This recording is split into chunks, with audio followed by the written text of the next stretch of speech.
YouTube! Welcome back. Boonheadshot here, and today we are going over part 2 of the Mega Guide for Assassination Rogues. I'm calling it the big one. It is the big one. We're going deep diving, understanding all of the rogues' talents. There will be checkpoints under the video so that you can skip through or jump back to sections that are confusing or things that you just need to listen to a second time. The goal here is to get everybody on the same page and get your DPS to the top of the charts. We'll go over the rotation. We're going to talk about how the rogue works. There's going to be beginner stuff. There's going to be advanced tactics and ideas. And then finally, we'll actually go through a couple raid fights and talk about what I did during them, some improv as things kind of go awry, or things that I could have done better. So, I hope you're still here after that intro. Without further ado, let's get into it. Alright, talents. Let's talk about the raid talents for Assassination Rogue. This is pretty much it. You can't really change much in Season 2. You can pick between Elusiveness or Cheat Death. Cheat Death is better if you're very new to the rogue scene, and it'll save you if you're just in the wrong spot.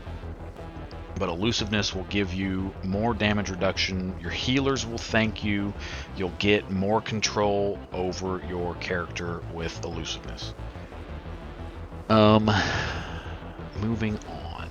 You can drop Featherfoot for Rushed Setup or Shadowrunner, depending on if you're needed for utility on trash or something like that. That's not really that big as it is, or as it was, excuse me.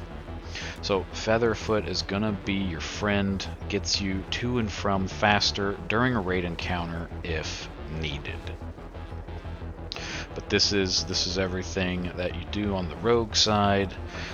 Deathstalker, the hero talent tree. We are running Deathstalker. This is Season 2's jam. The entire expansion so far has been Deathstalker. Fatebound is lacking. It's good for single target, and that's about it. And there's only like one boss that's single target in this. But overall, it's not the greatest right now. There's a lot of fluff that slows you down from the damage coming out, and you don't get a lot of control on when that damage starts. And Deathstalker, you get all of the control over when you want your damage. So Deathstalker is the big winner, at least this season.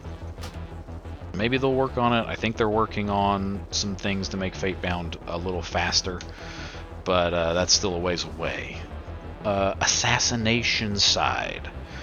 This build here, this is for any boss that has adds.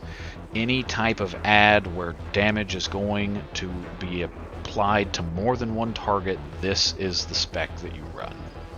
And this will be the spec that I demonstrate abilities and cooldowns in too. But for the most part, you're running this for almost every boss. When it is a purely single target fight, we drop Arterial Precision for Tiny Toxic Blade, and we drop Caustic Spatter for Internal Bleeding. That's it. That is all. That is all that we need to worry about as far as which talents to take. Now, why do we take some of these talents? What are the important ones? What are some that are kind of overlooked but really help out in the long run that maybe you didn't quite read, or maybe you don't fully understand every talent in the tree? And that's all right. We're going to talk about the big ones now.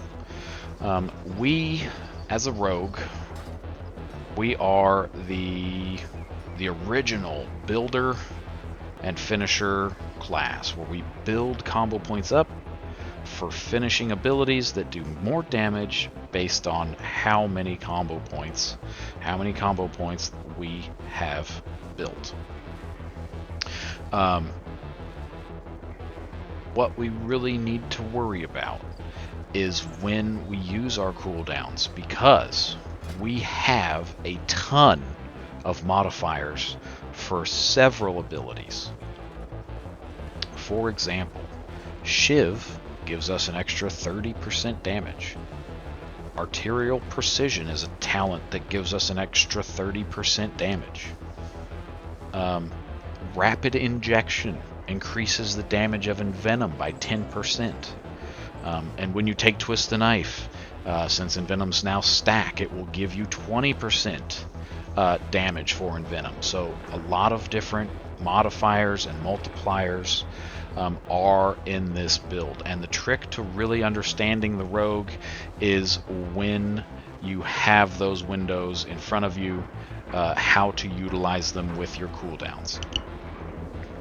Another one is Supercharger. That's a very big modifier, and when we get to the more advanced section of our rotation, I'll talk more about how Supercharger really comes into play and how you can get the most out of it while still topping everything else in the rotation, topping the charts with everything in your rotation. So, Builder Spender class, the original Builder Spender class.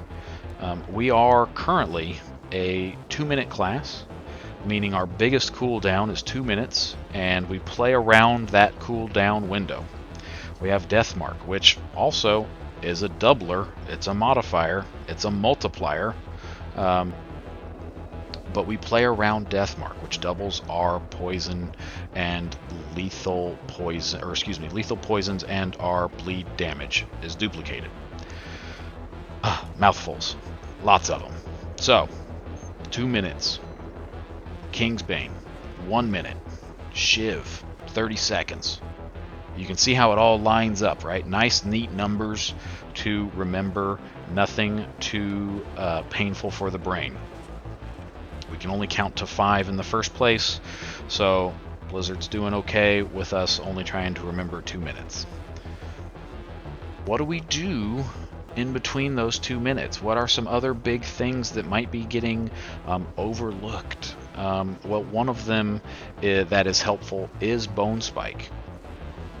And just like in the Mythic Plus guide, Bone Spike will refund combo points to you so that you can immediately rupture another target. So you'll see in some of the bosses that have adds, I can run up to a group of targets and rupture very rapidly without having to use any builder abilities which can slow you down. So you can throw ruptures up and get back on the main boss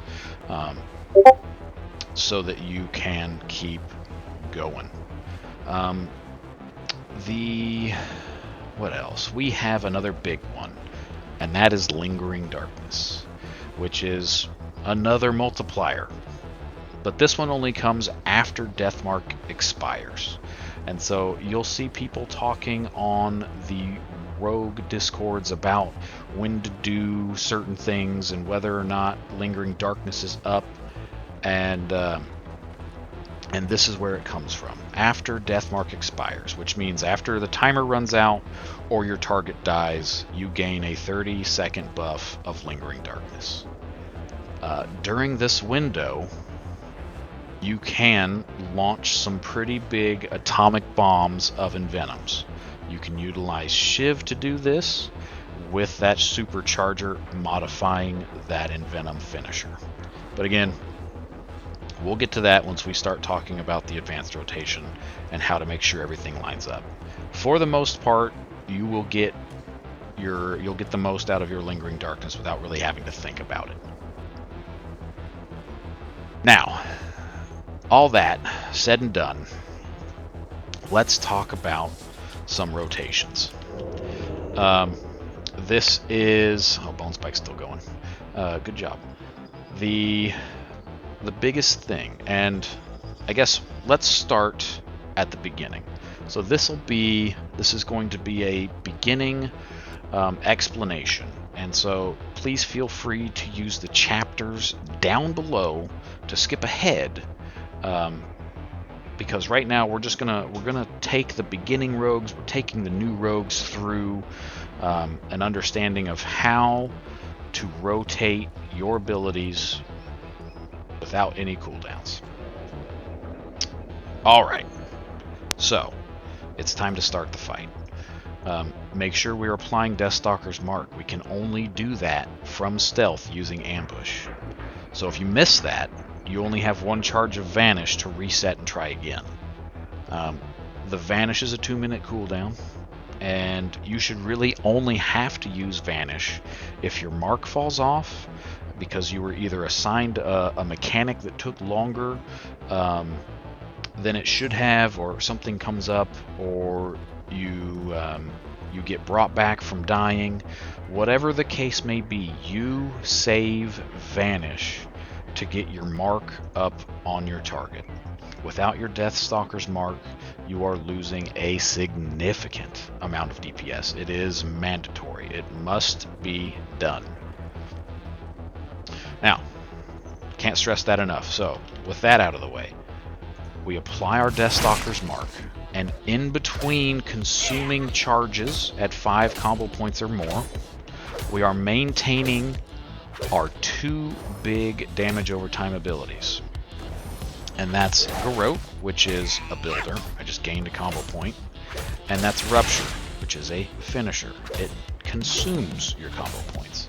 And you can see them counting down here. In between these countdowns of these 2 dots, we are constantly building and using finishers to consume Deathstalker's Mark. Once we get to the, once we consume that 3rd charge, the mark will disappear from your target and you will gain the Darkest Night buff. It's right here, ticking down. From there, we consume an Envenom at max charges to reset the marks on the target, and the mini game starts over again. That's all you really have to remember, is to maintain your finishing dot and reapply your building dot and use Envenoms in between those as you consume your marks. So again, we've got Darkest Night back. We have to use a max combo point Envenom here to regain that mini game, and the process starts over. Now, what are these things on the side? I just got another one. So that is a free ambush. As you will watch, my energy won't go down when I use it. So those are good. You can hold on to those if you need to. For a couple seconds, you can let your energy come back in between the downtime of that. There's a couple different things you can do. But it's on-demand, free damage that doesn't cost you energy. There's another one. Utilize those. You get an execute phase where the chance of that happening goes up by 30%. So once you hit that execute phase, your DPS will go up by a good chunk as well. So let's see. That's pretty much the basic understanding of what to do without cooldowns. So, for those of you that skipped ahead, welcome. We are now going to talk about the rotation with cooldowns, when to start your cooldowns, how I start my cooldowns, and why I do it that way. We are now going to step it up. We're going to talk about what we do with the cooldowns, and why they kind of change sometimes, at least while you're building up to get to those cooldowns.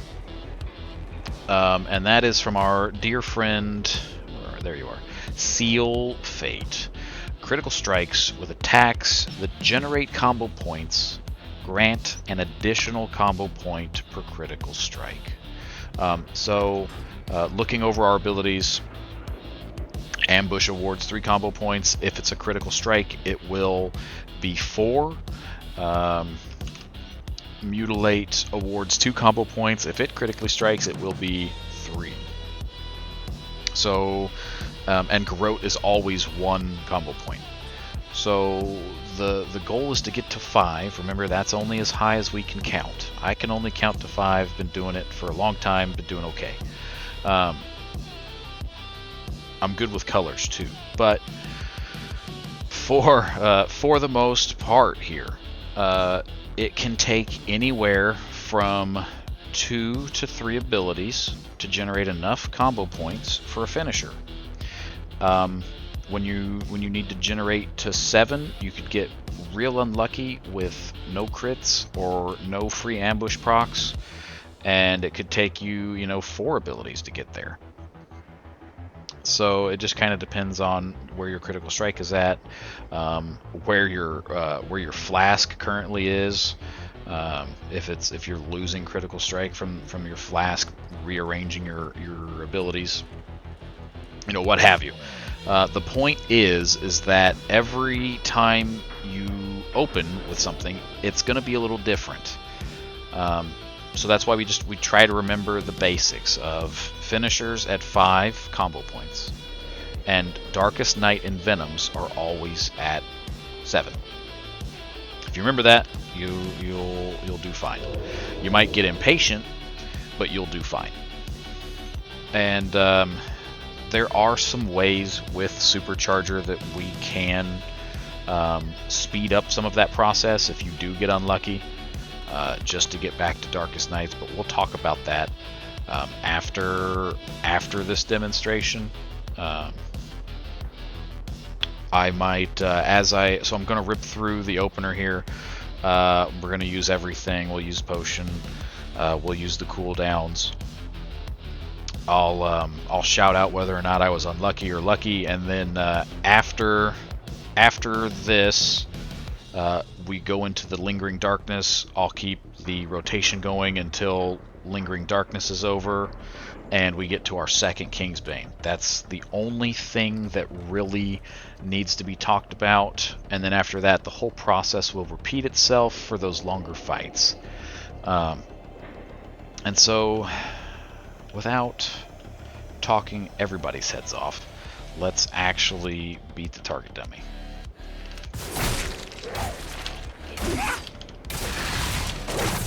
Got lucky. Got unlucky. Cooldown time.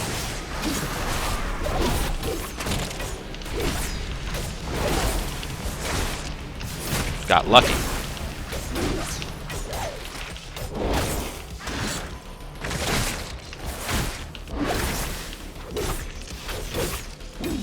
Little unlucky there. Alright. We're now in our Lingering Darkness window. We're just maintaining here until I get a shiv to line up with Darkest Night. I have Darkest Night. I'm going to have a shiv in time. We shiv. We big in Venom. Now we're just maintaining until Kingsbane comes back. So we're going to rip through this here for another 20 seconds. Maintaining bleeds. Resetting our mark. It's okay to let the tea auto drink. It's just part of the rotation these days. Kingsbane's almost back, and this is the only time that we'll pool. We'll pool for like 5 seconds. So Kingsbane's almost here. I'm sitting on Darkest Night. We can tea, and we can start.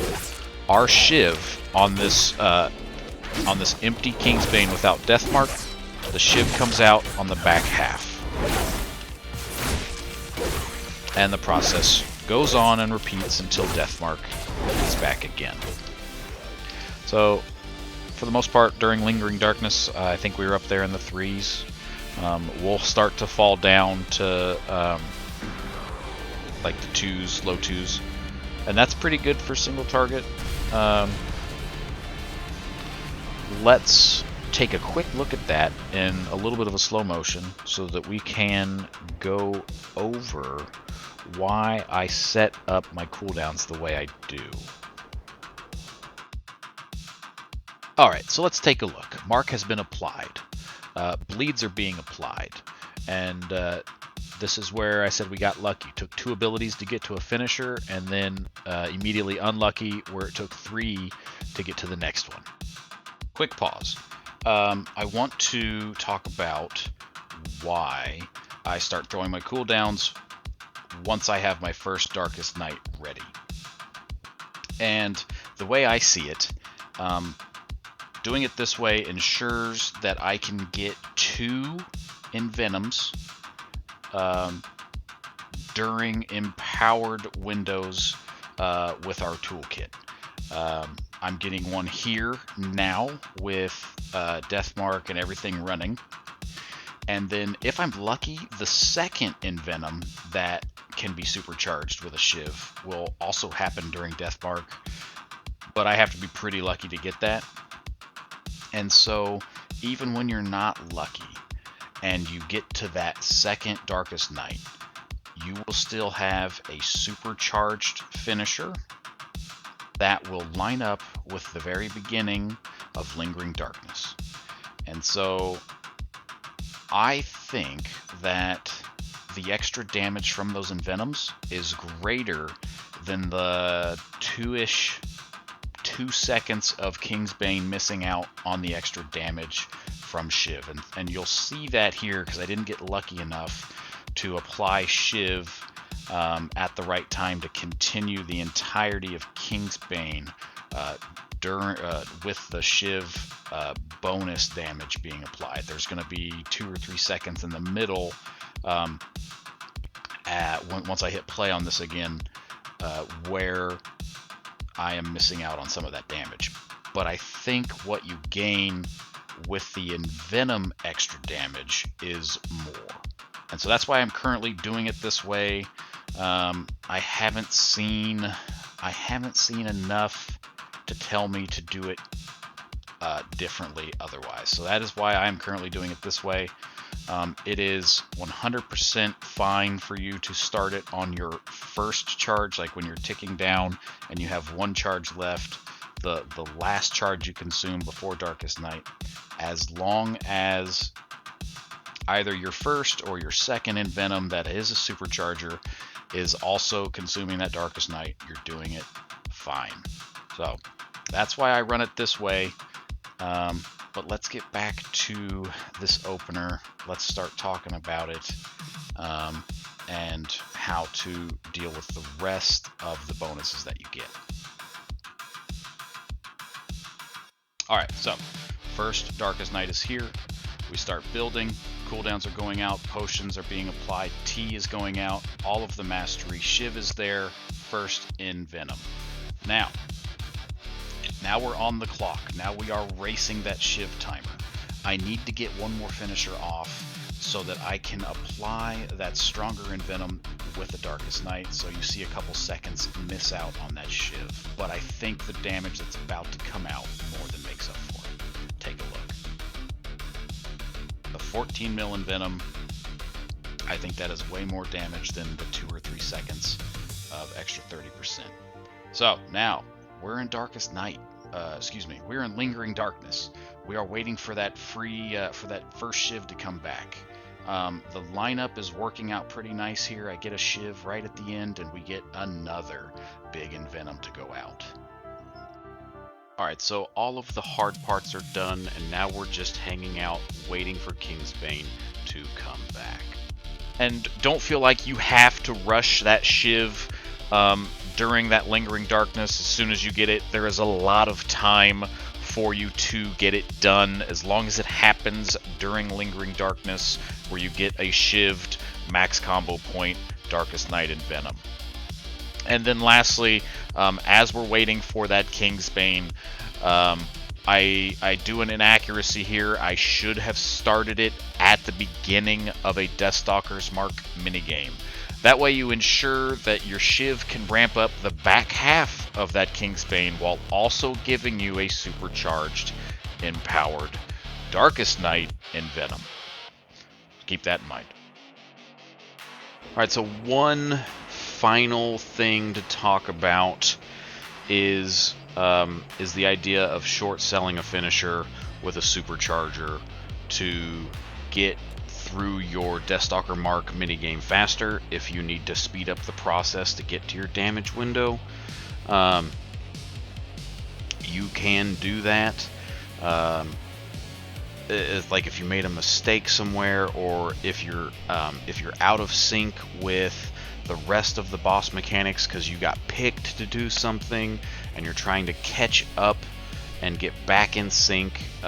This is just like the one thing that you can do to try to speed that damage opportunity back up, and it's the idea of using a supercharged finisher at 3 combo points.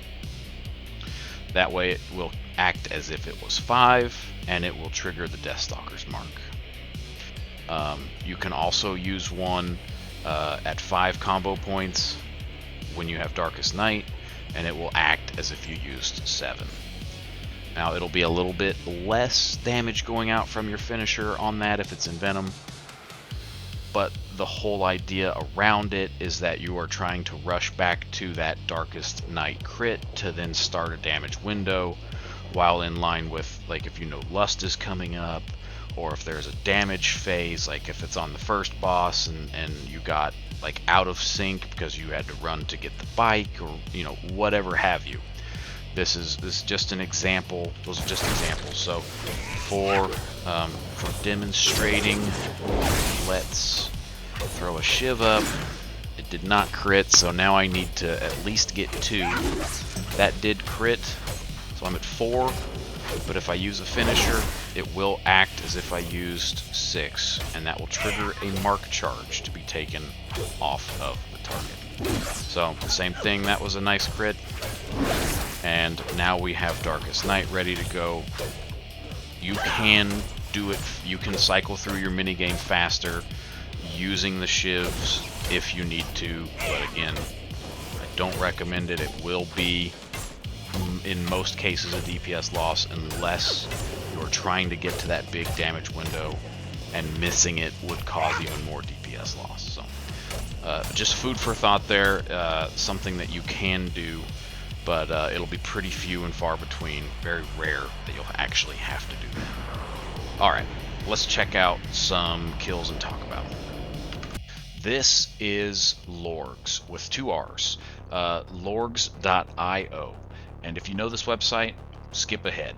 But if you don't, what it is a website that has the top 50 recorded kills for every spec for every boss fight.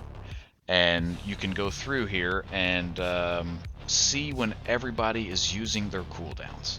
The first time you turn this on, it's going to have everything active, so it'll look really confusing on here. All you really want to look at is when your Death Mark and when your King's Bane should be used.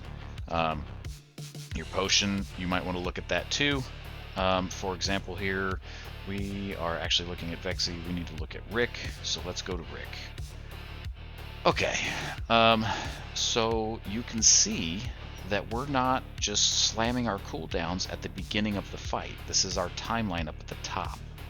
Our cooldowns are actually coming out as soon as that first pylon gets dropped, amplification.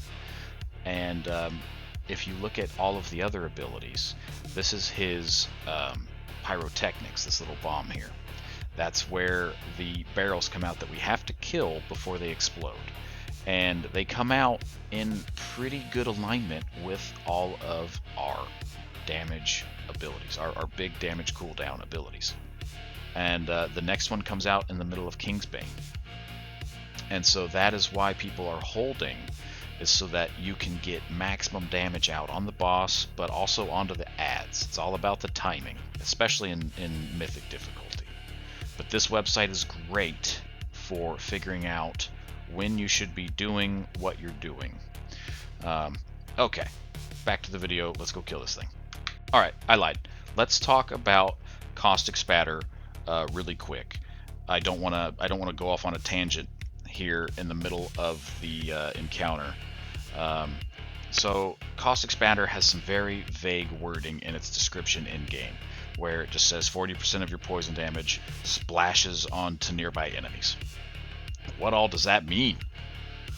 Well, here's a diagram of how it works now. It got changed, and we still have a weird footprint with it. So this yellow circle is a boss's melee range. You will automatically cause caustic spatter damage to anything within 12 yards of the center of that boss, and then you will also have an odd half moon sized area where your caustic spatter will be causing damage within the melee range of the boss and within 12 yards of you as the rogue. So it sounds like a mouthful there, but this image does a pretty good job of explaining where you should be standing, just in case, for example, on Reverb, the barrels kind of spawn outside of that 12 yards from the boss. And it's why it's also very important for your tanks to understand this damage footprint so that they can help you by moving the boss, even if it's just a couple inches, so that you can splash damage on those barrels. Us, as an Assassination Rogue, we are the worst at hard swapping to ads. It just doesn't work. By the time you hard swap to the ads, rebuild your foundation so that you can do a lot of damage, that ad's already dead. So you missed out on the extra damage that you could have done by just hitting the boss if the boss is in the right spot for you. Now, RNG fights, like Reverb, sometimes that just can't happen and you're just going to lose out. That is just how she rolls right now for Assassination Rogues. But if you can get to the right spots, then you'll blast. So Assassination Rogues are doing very well as long as like the RNG kind of falls in your favor. And so let's go look at the fight. I'm going to put this image up in the corner so you can just keep an eye on it, and you can see how I move so that I can still get caustic spatter to work for me when those ads pop out. All right, let's go. All right, so let's apply what we learned from Lorrgs. Let's apply what we learned about caustic spatter.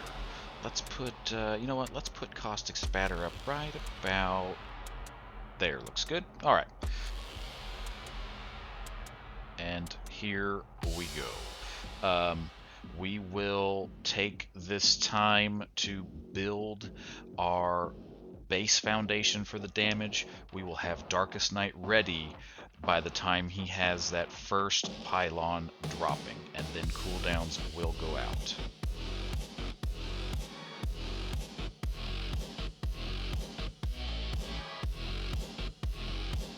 Darkest Night is ready, and cooldowns, T, Kingsbane, and Potion are all in play.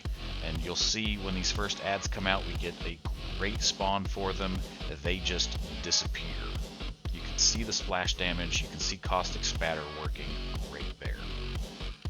Energy sniping is still a thing, so if you've got a straggler left behind out in Narnia, throw Rupture on it, get back on the boss.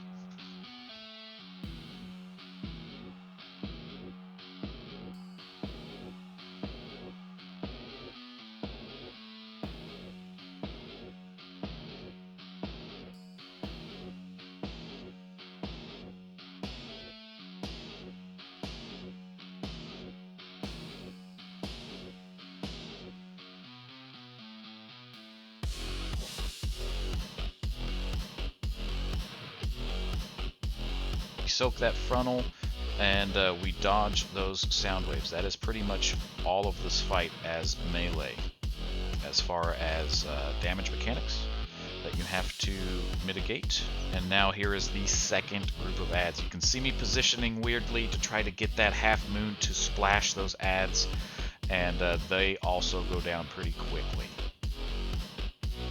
The third group of ads comes out pretty quick after that.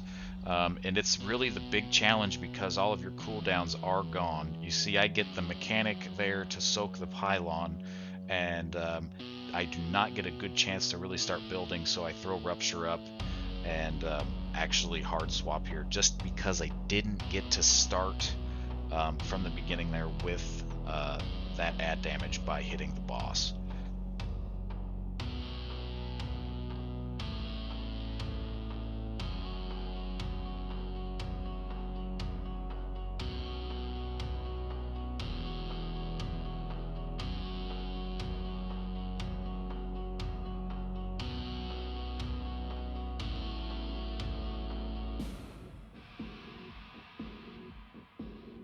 After intermission, this fight rinses and repeats. Your 2-minute cooldowns are ready again, and we reset the boss into the same position as when we started. So, Darkest Night is ready to go.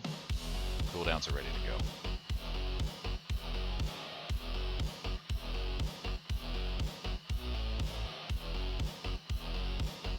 See me move to position myself to splash onto those adds.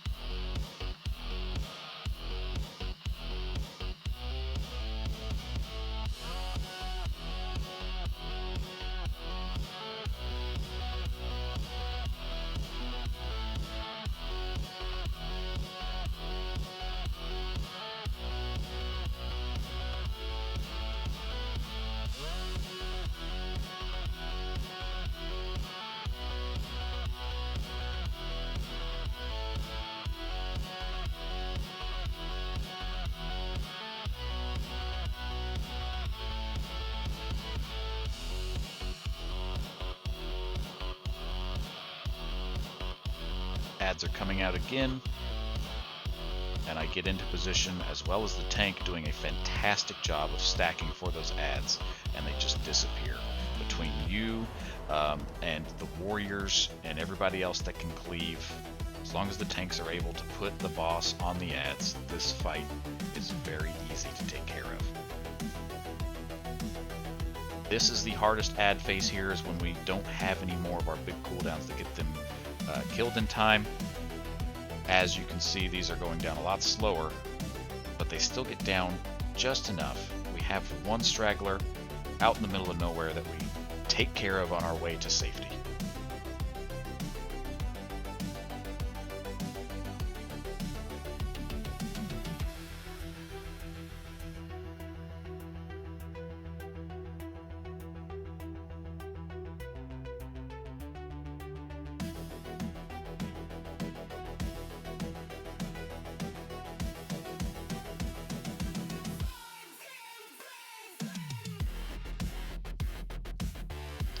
Process repeats again as we reset the boss, and with a couple of the raid members down, this starts to become a challenge to get the barrels down in time, and makes for an interesting end to the fight. I hope you guys enjoy it. The same mechanics and what we've learned are being applied. Stand next to those adds, make sure you're facing the right way so that you can get that Caustic Spatter to work for you.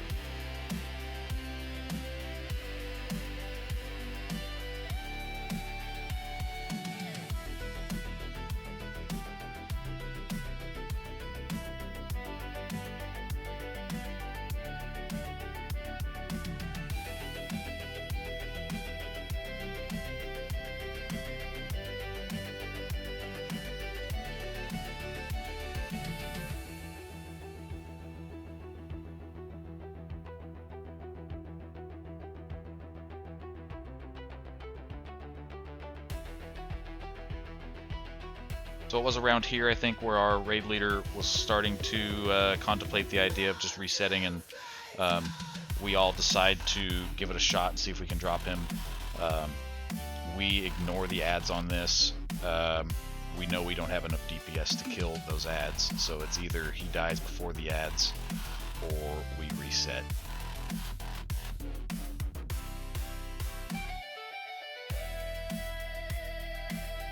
And with a little bit of luck there, he does go down, followed by everybody else. So let's move on to look at Vexie. Vexie's a very fun fight.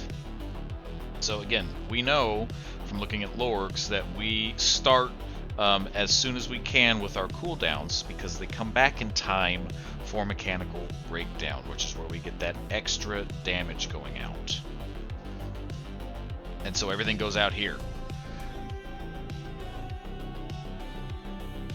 The real big things to take away from is that once you do the soak for the fuel canisters, you have to wait another minute before you can do it again. So everybody kind of has to help out with that. If you catch the fuel canister, you cannot soak again.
Alright, there's Mechanical Breakdown. We are starting that damage window. The cooldowns come back just in time so that you can still get the full duration off. So, remember your basics here. 5 finishers with 7 finisher and venom on Darkest Night.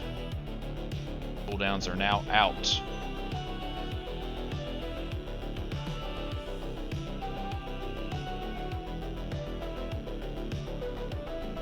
Here comes that shiv with that envenom. 27.4 million sent into the boss. Now we still have a Darkest Night shiv. Unfortunately, too many repairs got off, so I don't get to send it into the boss here during that mechanical breakdown, but we're still doing all right.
As Mechanical Breakdown comes back up, so do your cooldowns. You get to have your cooldowns back again for it. So make sure you're saving and ready to go once that last bike gets sent into her.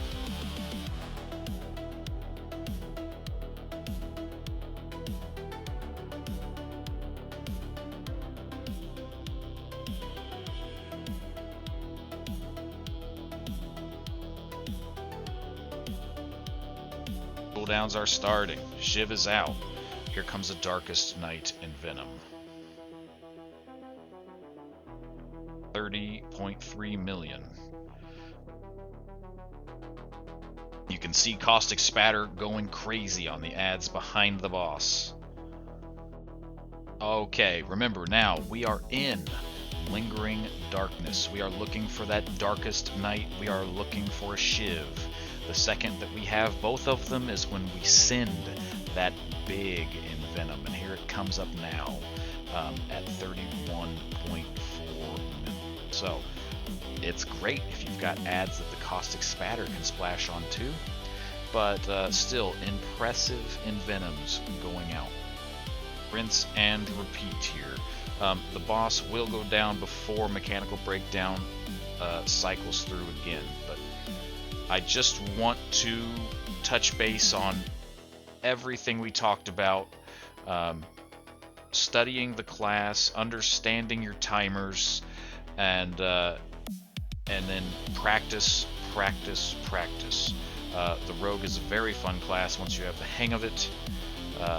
Thank you all so much for stopping in. If you made it this far, I'm truly grateful. It means everything to me. And I can't wait to bring you guys PvP.